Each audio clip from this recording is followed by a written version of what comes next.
E aí, meus queridos, novo quadro do canal. Boa pergunta pode virar vídeo aqui no canal. Pergunta de um querido, vou colocar aí, do Thiagão. O extrato bancário pode ser ou de outro banco que não seja o Sicredi? Vamos lá. O que aconteceu aqui? Eu estava falando sobre o Move Brasil, tá? Sobre extratos bancários. Então, ele quer saber se o extrato bancário pode ser de outro banco que não seja o Sicredi, de repente no próprio Sicredi.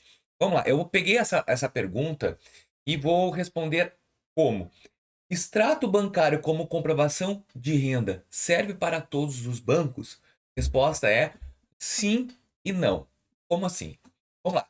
Extrato bancário é um detalhe muito importante. Por exemplo, quando tu vai num banco físico, tá? Se tu for num Santander, Itaú, Bradesco, Banco do Brasil, não é uma comprovação que agrada a eles. Para o extrato ser um potencial muito interessante para eles, tem que ser no mínimo de 12 meses. E claro que vamos botar no caso do Move Brasil. Move Brasil, eles estão aprovando extratos um período interessante de 12 meses, tá? De 6 a 12, de 3 meses eles nem querem. Isso vindo da própria boca dos gerentes do Sicredi, Banco do Brasil e Banrisul, tá? O extrato tem que ser longo, por quê? Porque nesse extrato longo mostra ânsia e renda contínua, que é o que eles querem saber.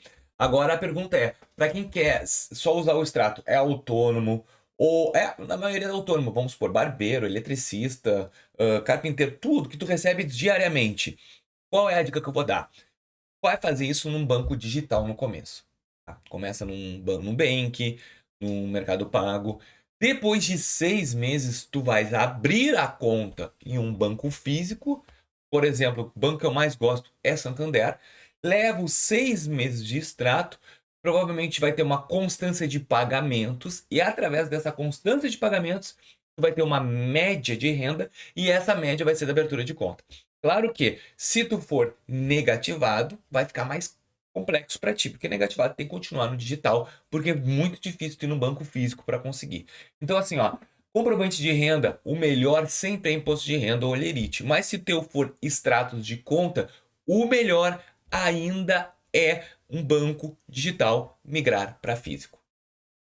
Caso do Move Brasil, tu pode levar qualquer extrato, porque na verdade o Move Brasil tu vai ter o extrato ali da conta Uber ou conta não sei o quê e depositado na tua conta. Foi o que eu fiz o vídeo de ontem, eu falei sobre como fazer o melhor movimento para comprovar a renda. Eu considero muito relevante tu fazer saques de 15 em 15 dias, ao invés de 2, 3 dias, que demonstra mais uma equidade de pagamento, isso é muito interessante para o banco, e também tentar fazer TED se não tiver um custo.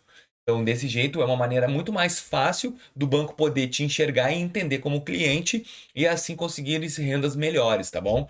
Então, eu acredito que eu tenha respondido a pergunta desse meu querido. E se tu tens alguma pergunta não só sobre esse tema, sobre outros, o teu comentário pode virar conteúdo aqui no canal. Valeu!